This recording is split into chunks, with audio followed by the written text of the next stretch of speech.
Hello, everyone. Charles Watts here. Welcome back to Inside Arsenal. It is Friday. We are at the end of another working week. We are now just one day away from Arsenal returning to Premier League action with that game against Crystal Palace at the Emirates tomorrow. Lunchtime kickoff, bright and early for that one. Mikel Arteta will be speaking a little bit later on today at London Colney. I will be making my way there in about an hour's time after recording this video. So hopefully we'll get a second video for me a little bit later on today, reacting to what Mikel had to say in his press conference. We'll surely get the latest team news from him, find out how everyone is after the trip to Dubai, of course, probably get updates on the likes of Thomas Partey, Alexander Zinchenko, of course, Urin Timber, after that video, which got everyone excited of him working very, very hard in Dubai as well. So lots to discuss with Mikel Arteta. Like I said, that's 1:30 p.m. that gets underway today at London Colney. I shall be there, so keep your eyes peeled on my socials for all the very latest from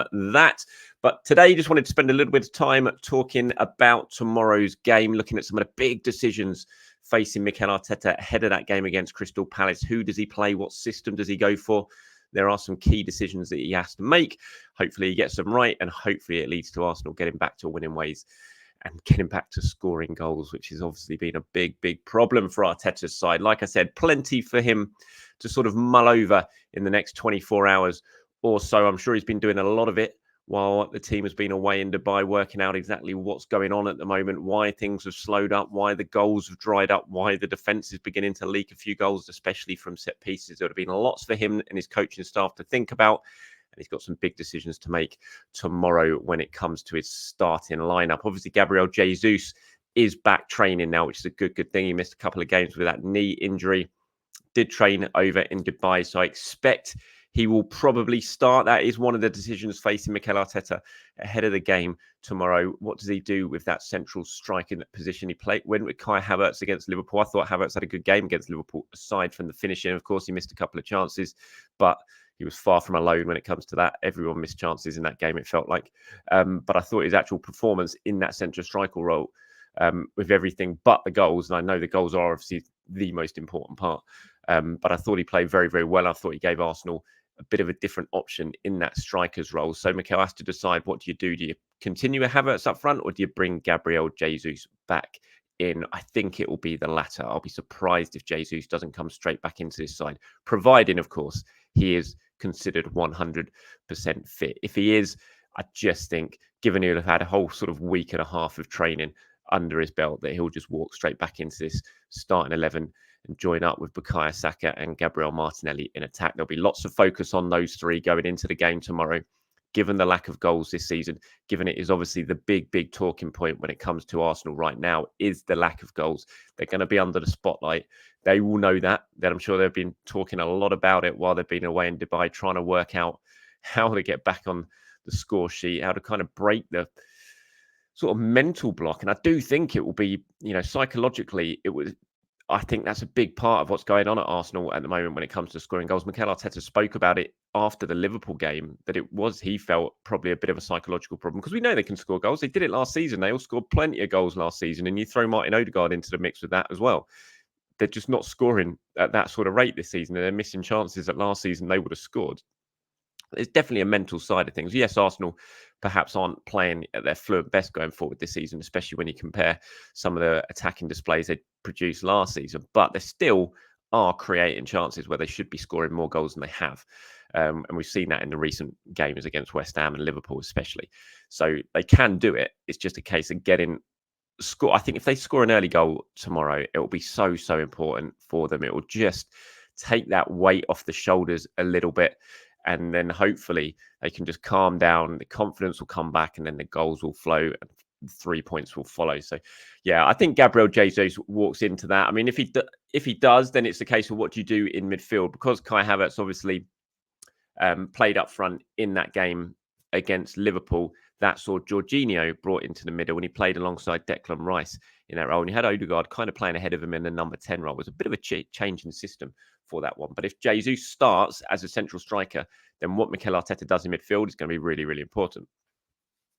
Now, I have spoken a bit on this channel in the last sort of 2 weeks or so about how I think Jorginho has been a little bit underused this season. And I was happy that he came in against Liverpool. I know not everyone agrees. I read the comments to the videos. I know definitely 100% not everyone agrees with that. But I thought Jorginho played well against Liverpool. I thought in the absence of Thomas Partey, he probably should have been used a little bit more. And when he has been used, I think he's played pretty well, and he's given Arsenal a little bit more control in that midfield, and he's given Arsenal the ability to sort of move the ball a little bit quicker in midfield. So what does Mikel Arteta do? That's what he's going to have to decide against Palace. Do you kind of stick with that midfield and that system really that he went with against Liverpool, which was much more of a flat back four, and then the two holding midfielders in Jorginho and Rice closer together, and then you had Odegaard in more of a natural number 10 position with the forwards sort of either side and in front of him? Does he do that? Or does he kind of revert to type and go back to that 4-3-3 that we're very accustomed to with Arsenal? And that would mean playing Kai Havertz, moving him away from the central striker position, of course, because Gabriel Jesus is there, and then playing him alongside Odegaard in one of those two number 8s with Declan Rice in the sort of holding role behind them. So that's what he's going to have to decide. I thought Arsenal played well against Liverpool in that with that kind of 4-2-3-1 system. I like the fact that it was just something a little bit different. And Jurgen Klopp spoke about it after the game, that he was surprised about how Arsenal set up. He kind of described it as a 4-2-2-2, didn't he? And, you know, for all the talk in the summer of some of the transfers that Arsenal made and what the big plan was to make them a little bit more unpredictable, that's kind of gone out of the window a bit this season because of the injuries, because of the unavailability, some really key players that give Arsenal that unpredictability in terms of how they can set up and how they can play.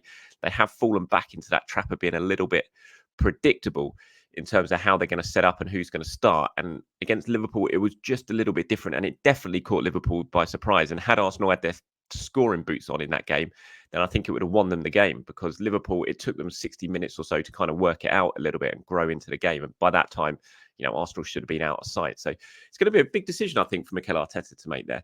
You know, we're so used to the 4-3-3 that we kind of take it as a given now, but I thought that was a good little shake-up against Liverpool, and it'll be interesting to see if he does that again. Let me know what you guys think on that. Do you want to go back to the 4-3-3, or would you kind of like the system that Mikel played against Liverpool? And do you think Jorginho and Rice could work tomorrow, or do you think that's probably a little bit too safe, a little bit too, I don't know if negative's the word, but probably more safe when you're playing against a struggling Crystal Palace side at home? Do you think the extra attacking option of having Kai Havertz there makes Arsenal a little bit stronger?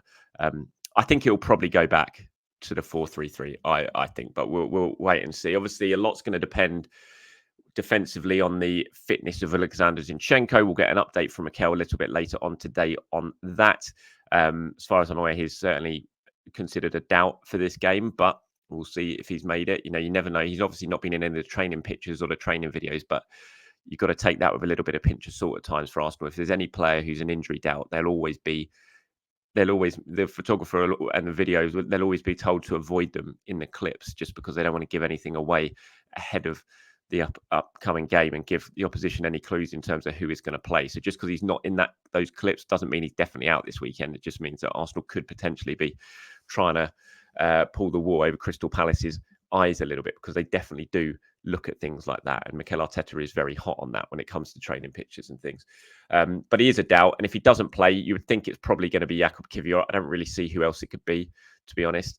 And again, maybe the change in system against Liverpool was because Mikel looked at it and thought, you know what, Kiwior really struggled trying to play the inverted left-back role against Fulham. He came off at half-time in that game. Then he played him again against Liverpool, but this time it was much more as a traditional left-back. He didn't really give him the responsibility of coming into the midfield, because he didn't need to, because he had Declan Rice and Jorginho playing there together as a pair. And if Zinchenko is out tomorrow, then it could be interesting. You know, is the whole Kiwior thing going to lead to Mikel sticking with that sort of system and allowing him just to be more of a traditional left back, not making him get forward as much, potentially even sort of switching things around a little bit, and having, if you want an inverted fullback, you can have Ben White over on the right-hand side doing it more than Kiwior does it. But if you've got Jorginho and Rice in there, you probably don't need to do that so as much. And it would be good to see Ben White getting on the overlap rather than coming inside, I have to say, because that has been one thing that has been very much missed when it comes to Arsenal so far this season, in terms of my opinion. This is the predicted 11 I have gone for. If you're watching this on YouTube, you can see it on the graphic in front of you. This is what I think Mikel is going to do. Like I said, this is not necessarily what I would do. This is what I predict Mikel Arteta is going to go for tomorrow. Now, I'm presuming Zinchenko is injured.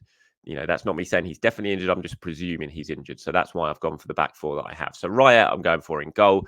Back four of Ben White, Saliba, Gabriel, and then Kivior as the left back. I think he's going to go Rice, Havertz, Odegaard, despite everything I've just said about how I'd kind of like to be Jorginho.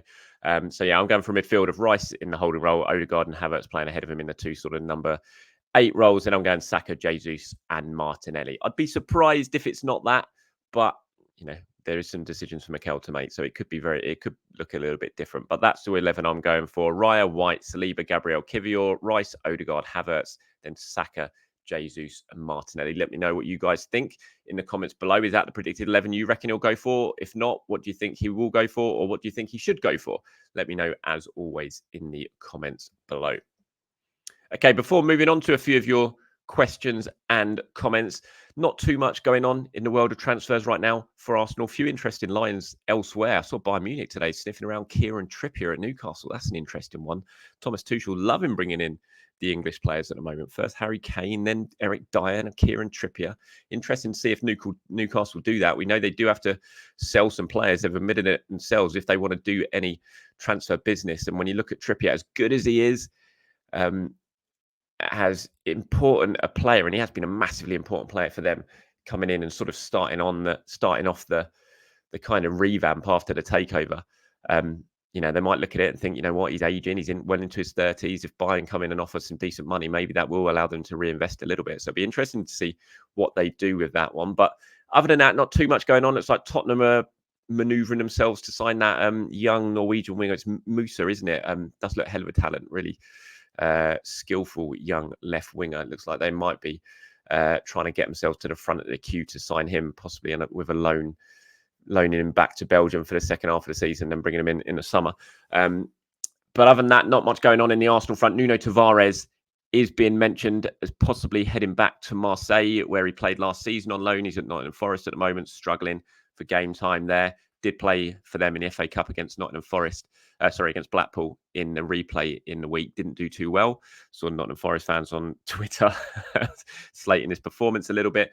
But L'Équipe reporting now that Marseille are looking at potentially bringing him back, whether that be on loan or a permanent deal. We'll have to wait and see. Did do well at Marseille. Had a good spell at Marseille last summer.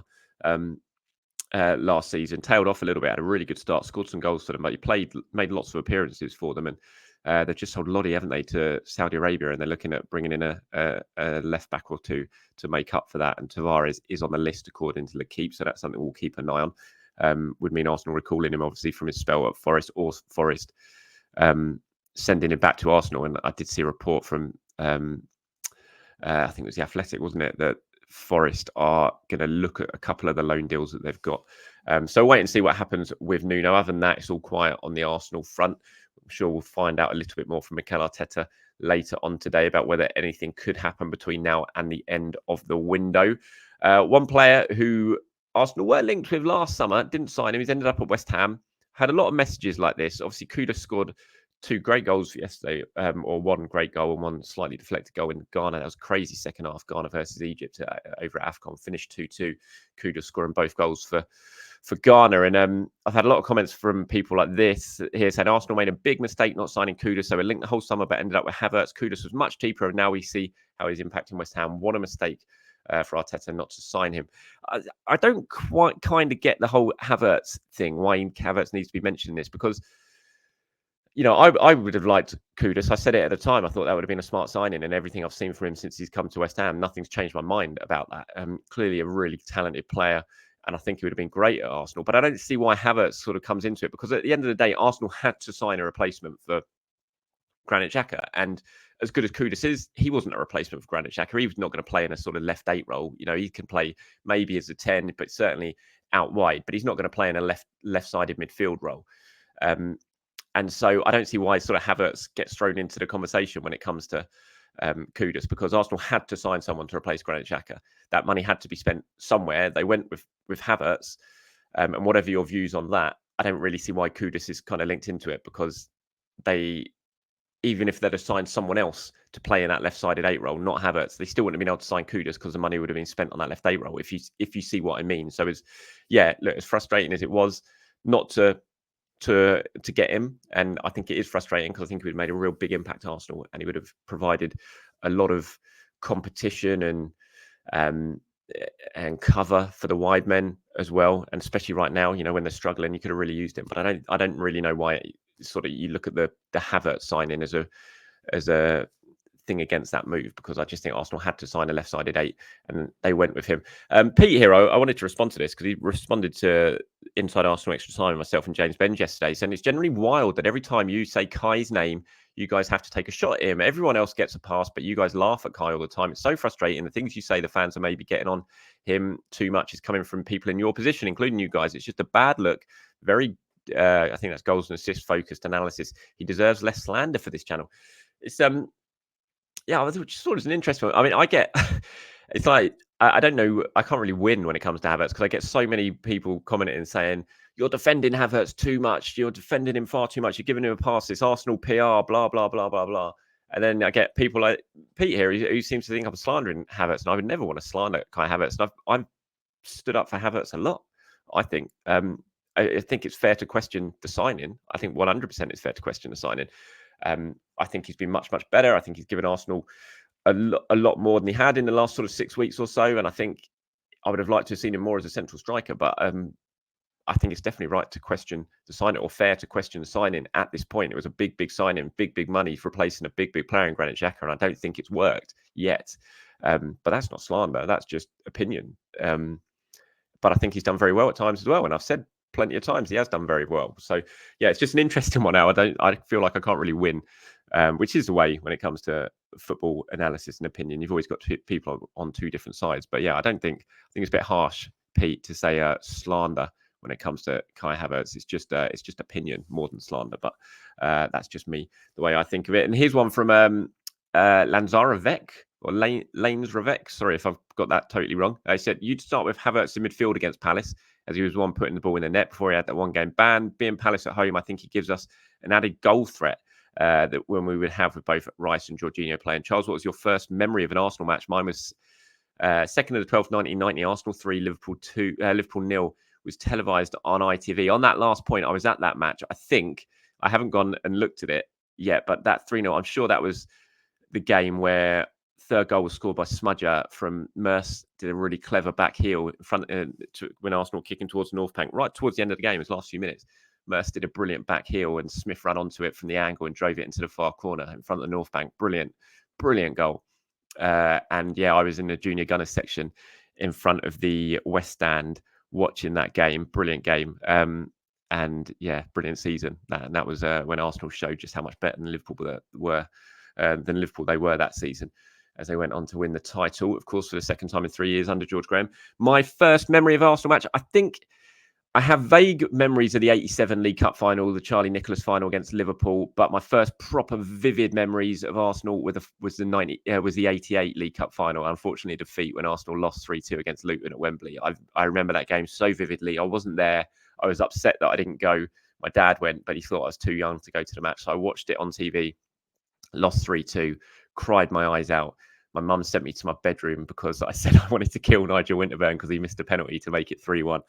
And yeah, I've just got that game and my emotion sort of scarred into my brain from it. I think that's my first real proper memory of Arsenal, although I do have slight vague recollections of the cup final the year before when Arsenal won against Liverpool, but the Luton one's far more prominent in my mind. In terms of the first comment, the Havertz one, yeah, look, as I said, I think that's probably what Mikel will do, and I think it's I kind of taught myself out of it. Like I really liked Jorginho and Rice playing together, but I do think I get your point. When you're at home to a struggling Palace side, do you want that? Is playing Jorginho and Rice together really needed? Is it a little bit too safe? Do you want the added goal threat? And like you said, Havertz was scoring goals before his ban, and he does give you that goal threat. And like I said, I thought he played very well against Liverpool. He just didn't score. He didn't finish well enough. But if he does this time, if he gets those chances again, you would hope he would score this time around. So interesting one. But thanks very much for your comments there. And this is the last one from Justin. It says, "Hi Charles, don't you think Partey returns at right back instead of partnering Rice in midfield?" I hope not. That's all I can say. I really, really hope not. The one thing that worries me a little bit about that possibility is Mikel the other day when he talked about Partey's injury, how it robbed him. And he said, I think one of the questions in the press conference was, have we really seen this season what your plans were for the team? And he said, you saw it for one game. And that's obviously in response to the fact that Timber got injured and Timber not being able to play. And in that game, Partey was playing at right back. And it does worry me a little bit is that his thinking was for the season, or certainly for some of the games, to use that option of Thomas Partey at right back quite a lot. And that worries me because I don't like that option at all. And I want to see Thomas Partey when he's back fit. I want to see him playing in midfield. So I think in the big games, as we saw in the Community Shield, Rice and Partey will play together in midfield. I think that's pretty obvious. But in some of the other games, maybe would we see Partey at right back like we did it earlier on the season? I feel like we probably would, given what Mikel Arteta said the other day, but it's not something that I would want to see, put it that way.